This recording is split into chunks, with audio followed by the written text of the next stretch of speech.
गुजरात की धरती पर जब सूरज की पहली किरण गिरती है, तब एक पर्वत अपने अडिग और गंभीर स्वरूप में खड़ा रहता है, गिरनार। यह कोई सामान्य पहाड़ नहीं, बल्कि समय की परतों में लिपटा एक रहस्य है।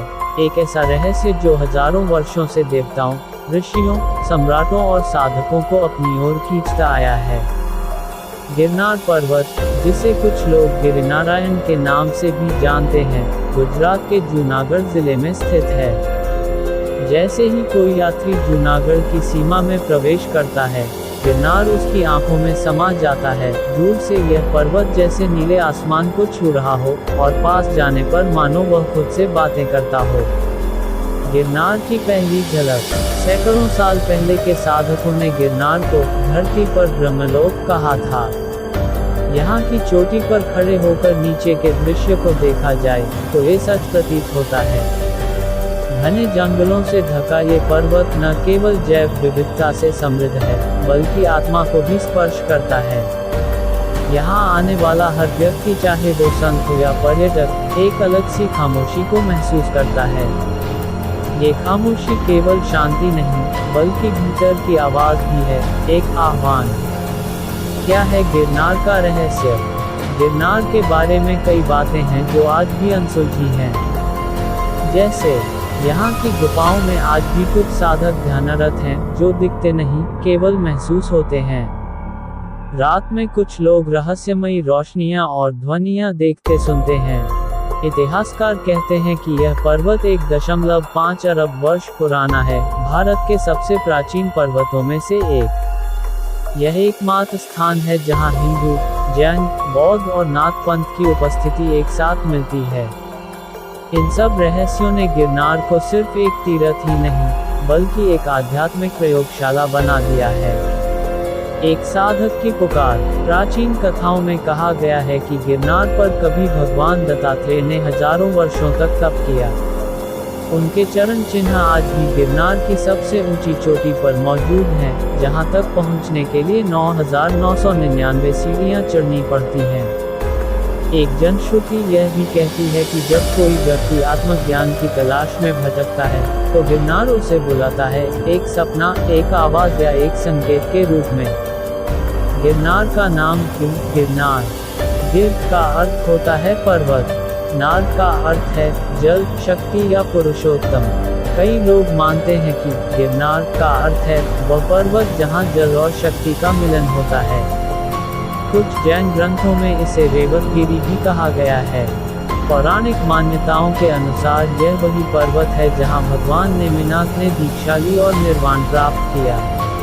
आधुनिक यात्रा, लेकिन प्राचीन अनुभव। आज गिरनार पर पहुंचने के लिए रोपवे की सुविधा है, जो दुनिया के सबसे लंबे रोपवे में से एक है। लेकिन जो लोग अनुभव के लिए आते हैं, वे अब भी पैदल चढ़ना पसंद करते हैं। एक एक सीढ़ी जैसे किसी पुराने युग की ओर ले जाती है। एक व्यक्ति ने कहा था, मैं गिरनार गया था एक ट्रैवलर की तरह, लेकिन लौटा एक साधक की तरह। ये पर्वत आपको केवल ऊपर नहीं चढ़ाता, बल्कि भीतर की गहराई में भी उतारता है। गिरनार केवल एक पर्वत नहीं, गिरनार एक जीवित तत्व है। वह सुनता है, वह चुनता है, और वह गवाह है। भारत के वैदिक युग से लेकर सम्राट अशोक तक, नाथ संप्रदाय से लेकर जैन तीर्थंकरों तक, अदृश्य योगियों से लेकर आधुनिक यात्रियों तक, सभी की उपस्थिति को ये पर्वत अपने भीतर समेटे है। अध्याय 2, भौगोलिक संरचना और प्राकृतिक विशेषताएं। गिरनार पर्वत केवल आध्यात्मिकता का केंद्र नहीं, बल्कि भूगोल और प्रकृति के स्तर पर भी एक अद्भुत चमत्कार है। इसकी चट्टानें, घाटियां, वनस्पति और जलस्रोत सब मिलकर इस पर्वत को एक जीवित रहस्य बनाते हैं। गिरनार की स्थिति। गिरनार पर्वत गुजरात राज्य के सौराष्ट्र क्षेत्र, विशेष रूप से जूनागढ़ जिले में स्थित है।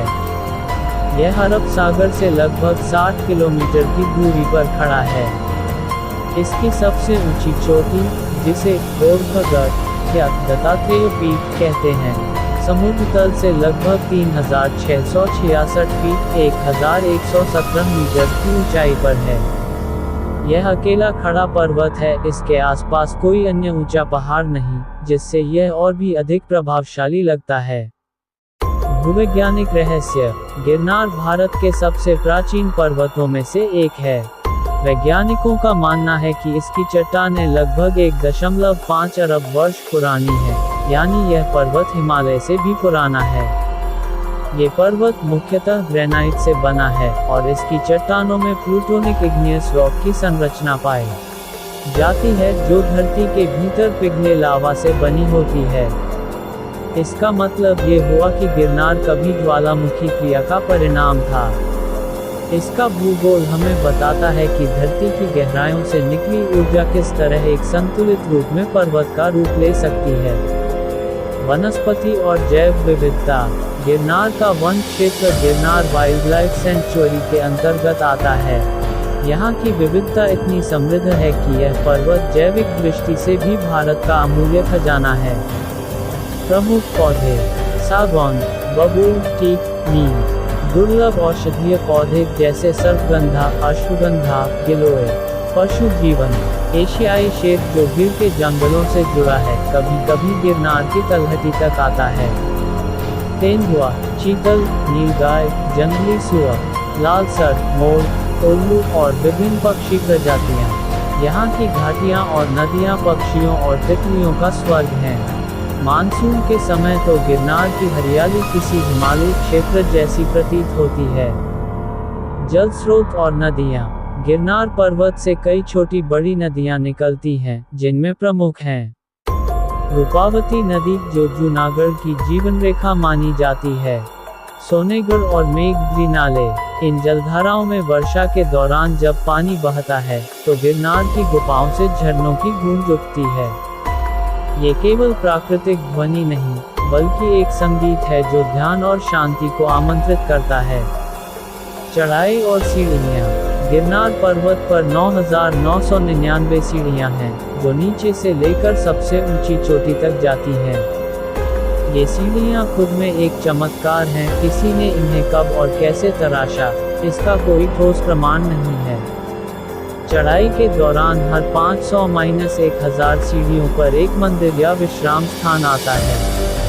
अंबा माता मंदिर 500 सीढ़ियाँ। गुरु दत्तात्रेय मंदिर 9,999 सीढ़ियाँ। गोरखनाथ गुफा, नेमिनाथ मंदिर और अन्य सीढ़ियाँ लाल और काले पत्थरों से बनी हैं, जिनमें मौसम और समय की छाप स्पष्ट देखी जा सकती है। मौसम और जलवायु। गिरनार की जलवायु जूनागढ़ शहर से थोड़ी अलग होती है। गर्मियाँ अप्रैल-जून, तापमान 35 डिग्री सेल्सियस तक जा सकता है, लेकिन ऊंचाई पर ठंडक बनी रहती है। मानसून जुलाई-सितंबर गिरनार हरियाली से भर जाता है और रास्ते में जलप्रपात बन जाते हैं। सर्दियाँ अक्टूबर-फरवरी, 10-15 डिग्री सेल्सियस तक ठंडक, यात्रा का सबसे अच्छा समय। विशेष प्राकृतिक स्थल। कुछ स्थल ऐसे हैं जहां प्रकृति और रहस्य का अद्भुत संगम देखने को मिलता है। भैरव गुफा, जहां दिन में भी अंधकार रहता है।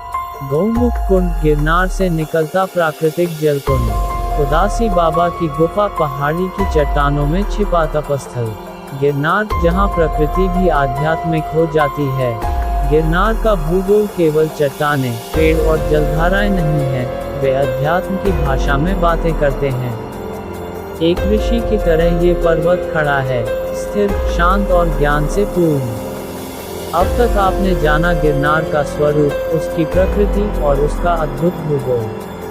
अब हम प्रवेश कर रहे हैं गिरनार के ऐतिहासिक आयाम में, वहां जहां समय की परतें चुपचाप हजारों वर्षों की कहानियां बयां करती हैं। अध्याय 3, इतिहास की गहराइयां। गिरनार का प्राचीन काल से संबंध।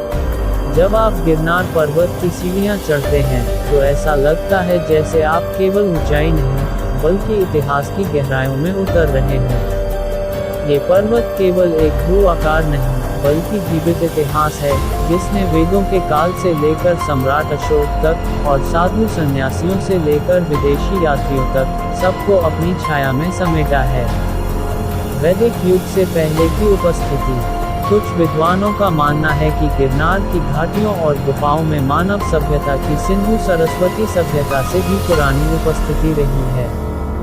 हालांकि यहाँ कोई प्रत्यक्ष खुदाई नहीं हुई, लेकिन स्थानीय जनजातियां मानती हैं कि गिरनार तब भी था जब समुद्र यहाँ तक आता था और जब सूरज डूबता पर्वत के भीतर कुछ जगता था। प्राचीन ऋषियों के ग्रंथों में गिरनार को तपोभूमि पर्वत, सप्तशृंग पर्वत और योग भूमि जैसे नामों से संबोधित किया गया है। पौराणिक काल की कथाएं। भगवान दत्तात्रेय। मान्यता है कि भगवान दत्तात्रेय, जो ब्रह्मा, विष्णु और महेश के संयुक्त अवतार हैं, यहीं गिरनार की सबसे ऊंची चोटी पर ध्यानमग्न हुए थे।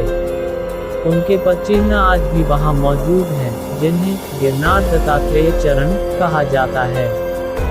यहाँ एक रहस्यमयी गाथा प्रचलित है कि दत्तात्रेय भगवान आज भी वहीं ध्यानस्थ हैं, पर उन्हें केवल सिद्ध योगी ही देख सकते हैं। श्री गोरखनाथ और नाथ संप्रदाय। नाथ योगियों के अनुसार गोरखनाथ और उनके गुरु मच्छेंद्रनाथ ने गिरनार की गुफाओं में साधना की थी। गिरनार का नाम गोरखगढ़ इसलिए भी पड़ा। यहाँ नाथ योगियों की उपस्थिति आज भी देखी जा सकती है। गुफाओं में तांत्रिक साधना के चिन्ह, रहस्यमयी ध्वनि और एक विशेष प्रकार की ऊर्जा। जैन इतिहास। नेमिनाथ का निर्वाण। जैन ग्रंथों के अनुसार गिरनार वही स्थान है जहाँ भगवान नेमिनाथ 22वें तीर्थंकर ने दीक्षा ली थी और अंततः निर्वाण को प्राप्त हुए। उनका मुख्य मंदिर गिरनार की ऊंचाई पर स्थित है, जो आज भी हजारों जैन तीर्थयात्रियों का सबसे पवित्र स्थल है। यह मंदिर सोलंकी काल 11वीं सदी में बना था और उसकी वास्तुकला अद्भुत है। सफेद संगमरमर, नक्काशीदार गुंबद और मंत्रमुग्ध कर देने वाली शांति। ये स्थल बताता है कि कैसे गिरनार केवल एक धर्म नहीं, अनेक पंथों की भूमि रहा है। सम्राट अशोक और बौद्ध प्रभाव। गिरनार की तलहटी पर एक विशेष ऐतिहासिक स्मारक है, अशोक का शिलालेख। ये शिलालेख रूपावती नदी के किनारे स्थित है और इसमें ब्राह्मी लिपि में सम्राट अशोक के आदेश खुदे हैं, जो ईसा पूर्व 3री सदी लगभग 250 BCE के हैं। ये शिलालेख बताता है कि गिरनार क्षेत्र बौद्ध धर्म के लिए भी महत्वपूर्ण था। अशोक ने यहाँ धर्म प्रसार, पशु हिंसा पर रोक और नैतिकता के सिद्धांतों को स्थापित किया। ये भारत के उन कुछ स्थानों में से है जहाँ मौर्य साम्राज्य की उपस्थिति और नीति दोनों स्पष्ट दिखते हैं। राजपूत और सोलंकी काल। 11वीं से 13वीं सदी के बीच गुजरात में सोलंकी वंश और फिर चालुक्य राजाओं का प्रभाव रहा।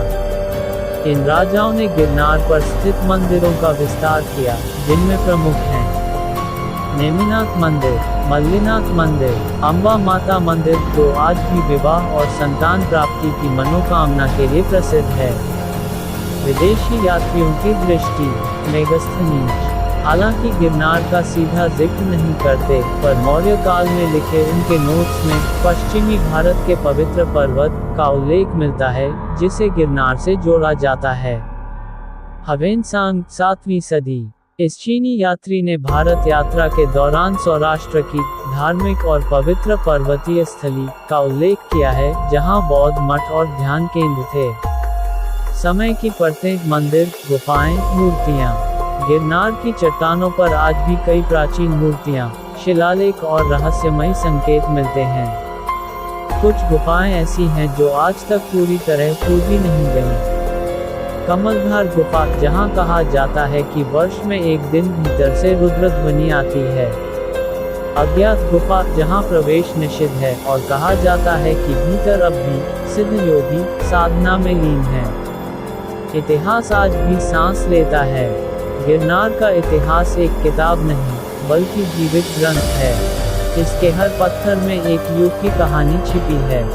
ये पर्वत समय का वह स्तंभ है, जो पौराणिकता, इतिहास और भविष्य के बीच का सेतु बन गया है। अब तक आपने जाना गिरनार का ऐतिहासिक महत्व।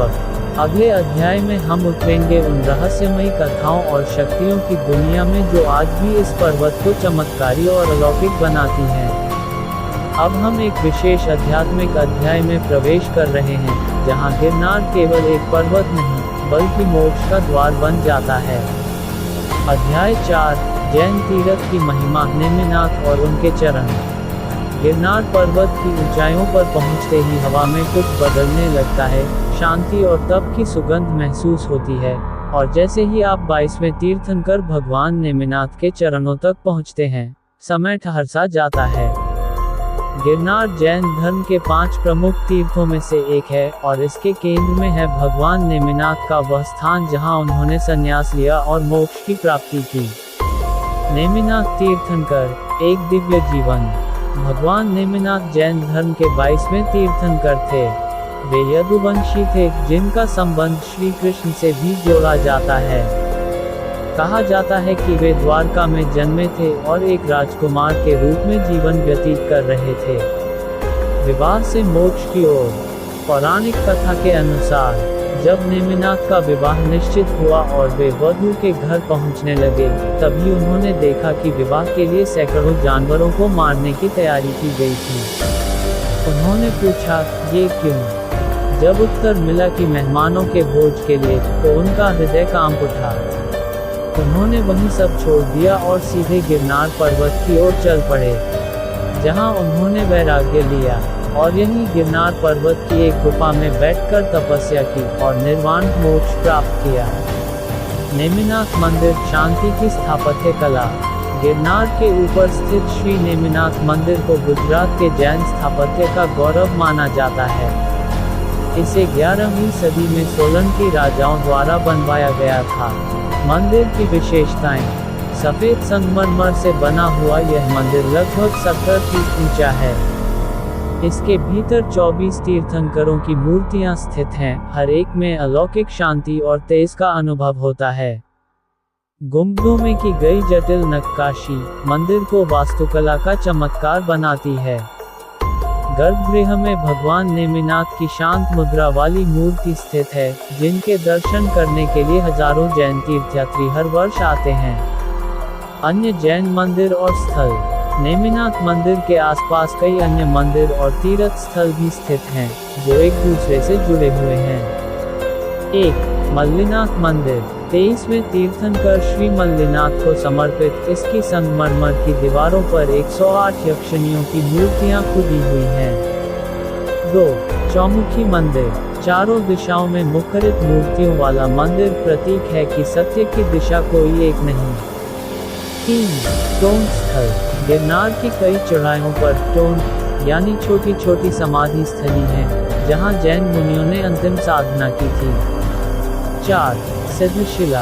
यही वह स्थान माना जाता है जहां भगवान नेमिनाथ ने अंतिम ध्यान में प्रवेश कर मोक्ष प्राप्त किया। सिद्ध क्षेत्र। क्यों है गिरनार इतना पवित्र? जैन धर्म में 5 सिद्ध क्षेत्रों का वर्णन है, जहां तीर्थंकरों ने मोक्ष प्राप्त किया। 1. शिखर जीत, झारखंड। 2. सम्मेत शिखर, बिहार। 3. पावापुरी। 4. गिरिनार, गुजरात। 5. अष्टापद, हिमालय। गिरनार को सिद्ध क्षेत्र इसलिए कहा जाता है क्योंकि यहाँ नेमिनाथ ने केवल दीक्षा नहीं ली, बल्कि निर्वाण भी यहीं प्राप्त किया। ये स्थल किसी भी जैन श्रद्धालु के लिए वैसा ही है जैसा काशी एक सनातनी के लिए। ध्यान और ऊर्जा का केंद्र। गिरनार पर स्थित जैन मंदिर केवल पूजा का स्थान नहीं, बल्कि ध्यान और आत्मशुद्धि के केंद्र हैं। यहाँ के मंदिरों में आप मौन धारण करते हुए ध्यान लगा सकते हैं। कई साधक मंदिर की दीवारों से सिर लगाकर ऊर्जा स्पंदन को महसूस करने का प्रयास करते हैं। माना जाता है कि नेमिनाथ गुफा में आज भी वह ऊर्जा बनी हुई है जहां एकाग्र ध्यान से व्यक्ति अहंकार और आसक्ति से मुक्त हो सकता है। तीर्थयात्रा का अनुभव। प्रत्येक वर्ष गिरनार यात्रा होती है, जहां हजारों जैन अनुयायी पैदल चढ़कर भगवान नेमिनाथ के दर्शन करते हैं। ये यात्रा कार्तिक पूर्णिमा के आसपास होती है। श्रद्धालु रात्रि में भी चढ़ाई करते हैं, मंत्रोच्चारण करते हुए। लोग विश्वास करते हैं कि जो नेमिनाथ के चरणों तक पहुंच गया, उसने जीवन में कुछ बड़ा पा लिया। आत्मा की पुकार। गिरनार पर बने जैन तीर्थ स्थान केवल मूर्तियां या मंदिर नहीं, वे जीवन के मूल प्रश्नों का उत्तर देने वाले केंद्र हैं। जब आप वहां चुपचाप बैठते हैं, तो नेमिनाथ की कहानी आपको भीतर से पुकारती है। क्या तुम तैयार हो सब छोड़कर सत्य की ओर चलने के लिए? अब तक आपने जाना गिरनार में जैन धर्म की उपस्थिति और तीर्थंकर नेमिनाथ की गूढ़ जीवन यात्रा। अगले अध्याय में हम प्रवेश करेंगे सनातन मान्यताओं और शक्तिपीठों की रहस्यमय दुनिया में। अब हम उस अध्याय में प्रवेश कर रहे हैं जहां गिरनार की घाटियां और शिखर देवताओं की कथाओं से गुंजायमान होते हैं। यहाँ हर पत्थर, हर गुफा में सनातन धर्म की ऊर्जा प्रवाहित होती है। अध्याय 5, हिंदू मान्यताएं और देवताओं की कथाएं। गिरनार पर्वत सिर्फ एक तीर्थ नहीं, बल्कि एक ऐसा स्थल है जहां भगवान शिव, काली, दत्तात्रेय, गोरखनाथ और कई अन्य देवताओं की गाथाएं जीवित हैं। यहाँ की हवा में मंत्रों की गूंज, चट्टानों पर देवताओं के चिन्ह और भक्तों की आस्था, सब कुछ इस पर्वत को एक जीवित पुराण बना देते हैं। अंबा माता का मंदिर शक्ति की प्रतीक। अंबा माता को गिरनार की अधिष्ठात्री देवी माना जाता है। उनका मंदिर लगभग 500 सीढ़ियों की चढ़ाई के बाद आता है और यह यात्रा की शुरुआत में ही आशीर्वाद का स्रोत बन जाता है। मान्यता। माना जाता है कि देवी अंबा स्वयं गिरनार में प्रकट हुई। यहाँ नवविवाहित महिलाएं और संतान की कामना रखने वाली माताएं विशेष पूजन करती हैं। अंबा माता की मूर्ति अष्टभुजा रूप में है, जो शक्ति, करुणा और विजय का प्रतीक है। रहस्य। कई लोगों का अनुभव है कि अंबा माता के दर्शन के बाद चढ़ाई आसान लगती है, जैसे माता स्वयं शक्ति देती हैं। भगवान दत्तात्रेय की चरण पीठ। गिरनार की सबसे ऊंची चोटी पर स्थित है दत्तात्रेय चरण पीठ। यहाँ पहुँचने के लिए पूरी 9,999 सीढ़ियाँ चढ़नी पड़ती हैं। दत्तात्रेय कौन थे? वे ब्रह्मा, विष्णु और महेश तीनों के समन्वित अवतार हैं। वे सनातन योग के महान आचार्य माने जाते हैं। गिरनार में उन्होंने हजारों वर्षों तक तप किया। विशेषता। चोटी पर उनकी चरण पादुका विराजमान है। यहाँ से देखी जाने वाली 360 डिग्री की दृष्टि आत्मा को भी विशाल बना देती है। माना जाता है कि जो व्यक्ति वहाँ ध्यान करता है, उसे त्रिगुणातीत स्थिति की अनुभूति होती है। गोरखनाथ गुफा। नाथ योगियों की भूमि। गिरनार का मध्य क्षेत्र वह स्थान है जहां गोरखनाथ ने वर्षों तक तप किया। गुफा की विशेषता। ये गुफा इतनी संकरी है कि अंदर जाने पर पूर्ण अंधकार का अनुभव होता है। दीवारों पर नाथ मंत्रों की लिपियां देखी जा सकती हैं। योगियों की मान्यता है कि यहाँ अखंड अग्नि कभी बुझी नहीं, ये योग बल का प्रतीक है। रहस्य। कहा जाता है कि यहाँ कभी कभी रात को डमरू और तंत्र मंत्र की ध्वनि सुनाई देती है, पर केवल उन लोगों को जिनका चित्त स्थिर और शुद्ध हो। भैरव गुफा। तांत्रिक साधना का स्थल। गिरनार में एक और रहस्यमयी स्थल है काल भैरव गुफा। ये गुफा अंबा माता मंदिर से ऊपर की ओर स्थित है। यहाँ साधक तांत्रिक साधनाएं करते हैं, विशेषकर काली अष्टमी, महाशिवरात्रि और नवरात्रि पर। गुफा के भीतर की दीवारें रक्त रंग की प्रतीत होती हैं और ऐसा कहा जाता है कि वहां साधना करते समय काल भी सहायक बन जाता है। पौराणिक कथाएं और संकेत। सप्तऋषियों की उपस्थिति। गिरनार की एक श्रृंखला को सप्तशृंग कहा गया है। यह विश्वास है कि यहीं पर सप्तऋषियों ने यज्ञ किए थे। आज भी कुछ साधक यहाँ अग्निहोत्र करते हैं और कहते हैं कि जब धुआं ऊपर नहीं जाता, तो कोई अदृश्य शक्ति उसे रोक रही होती है। कल्प वृक्ष। एक वृक्ष को यहाँ कल्प वृक्ष कहा जाता है, जो अंबा माता के समीप स्थित है। मान्यता है कि इस वृक्ष के नीचे बैठकर जो सच्चे मन से संकल्प करता है, उसकी मनोकामना पूरी होती है। नागराज और रहस्यमयी ऊर्जा। गिरनार की चट्टानों पर नागों की आकृतियां खुदी हुई हैं। ये नाग साधना और शिव तंत्र का संकेत देती हैं। नागपंचमी के दिन विशेष पूजा होती है। ये भी माना जाता है कि कुछ साधक नागलोक से संपर्क स्थापित कर चुके हैं। गिरनार इन अदृश्य लोकों का द्वार है। अदृश्य साधकों की भूमि। यह आम जनश्रुति है कि गिरनार में आज भी कई साधु ऐसे हैं जो न तो दिखाई देते हैं, न बोलते हैं, लेकिन वे ऊर्जा रूप में उपस्थित रहते हैं। जब कोई सच्चा जिज्ञासु वहां जाता है तो वे उसकी परीक्षा लेते हैं और फिर मार्ग दिखाते हैं। कई साधकों ने बताया है कि उन्होंने वहां एक सफेद वस्त्रधारी संत को देखा, जो थोड़ी देर में अदृश्य हो गया। गिरनार देवताओं का कार्यक्षेत्र। गिरनार पर्वत को सनातन धर्म में एक शिव क्षेत्र, एक योग क्षेत्र और एक शक्ति क्षेत्र माना जाता है। शिव के लिए क्योंकि यहाँ ध्यान, तंत्र और मौन की उपस्थिति है। शक्ति के लिए अम्बा माता और भैरवी शक्तियाँ यहाँ निवास करती हैं। योग के लिए दत्तात्रेय, गोरखनाथ और अनेक सिद्ध साधकों की तपस्थली है। अब तक आपने जाना कि गिरनार केवल भौगोलिक स्थल नहीं, बल्कि सनातन देव परंपरा का जीवित केंद्र है, जहां हर चोटी पर कोई देवता ध्यानस्थ है।